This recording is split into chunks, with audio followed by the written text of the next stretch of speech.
Yeah, a few years ago, myself and another Federation representative from CO19 spoke about creating an organisation, an association to support officers and their families, and that was as a result of the experiences we'd had as Federation reps looking after firearms officers.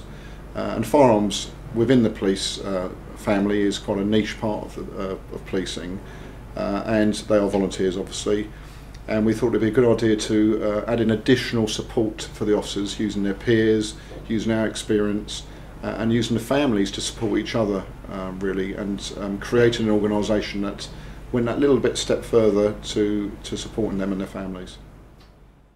Well, we cover and support police firearms officers and soccer firearms officers as well, and literally we are getting members who are on their courses, on their firearms courses that are joining.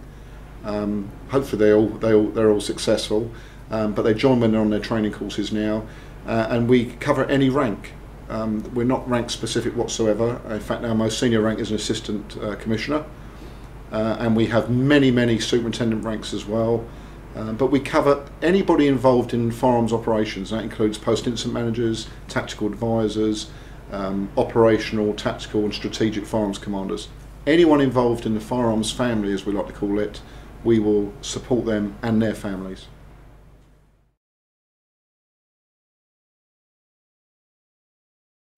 Well, when we first started this, one of the things we were very keen to do was to embrace everybody in the police family, and that included the Police Federation of England and Wales, Police Federation of Scotland and Northern Ireland as well, and also ACPO, because you cannot run an organisation like ours, an association like ours, without the support and the camaraderie and teamwork of these organisations as well. And we were very keen to do this, and we met with senior members of the Police Federation of England and Wales and discussed it with them about what we wanted to do. We met with ACPO ranked officers to discuss it with them, what we wanted to do, and everyone's been absolutely fantastic. Immense support from all of them.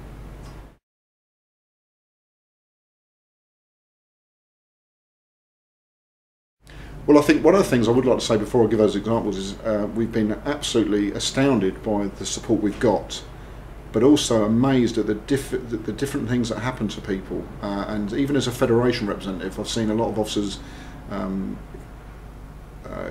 have some forms of distress in their lives and problems and things like that.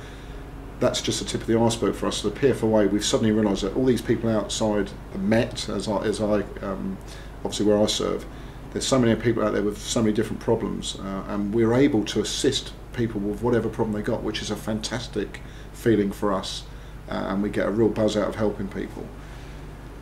To give you a couple of examples of the kind of work we do, we had an officer a Met officer who approached us, who had a problem where he had to hand in his authorisation to carry a firearm, and he had a real serious welfare problem. He voluntarily handed in his authorisation and was advised by the management to go and seek counselling and support from the Metropolitan Police Occupational Health Department. He came into this office here and spoke to me and got on the phone to the Occupational Health, who I must stress do an excellent job in the Metropolitan Police Service under huge pressure. 52,000 police officers and support staff, a lot of pressure on them. They could offer him counselling, but it would take 5 weeks for him to get that counselling, get the first session of counselling. We were able to put him into a counsellor the next day. And as such, he started his counselling off. Our counsellor did a report for superintendent of his unit. He was reinstated to firearms operations within 6 weeks.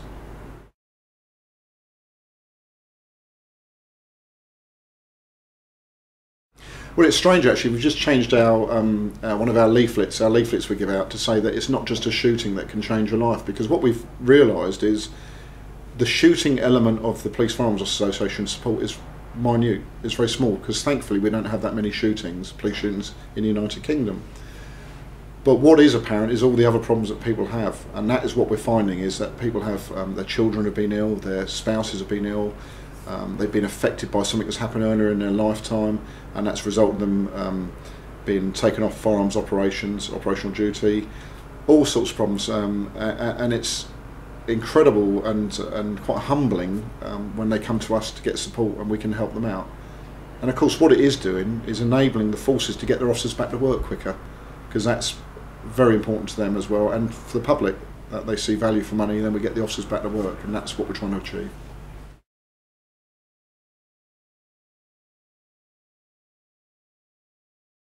Well, I think so, and I think sadly that's the way it's going now, and it's not just in policing, is it? In fairness, but we never set out to try and fill that gap with regards to any cuts, but we will if necessary, and we will provide support to all the officers and their families because we don't want to see anybody going without. And we know and are more than aware that there's pressure on the Police Federation and the forces themselves with regards to funding, and if we can help out, then we will do. And we will make sure that our officers, firearms officers, get looked after and their families do.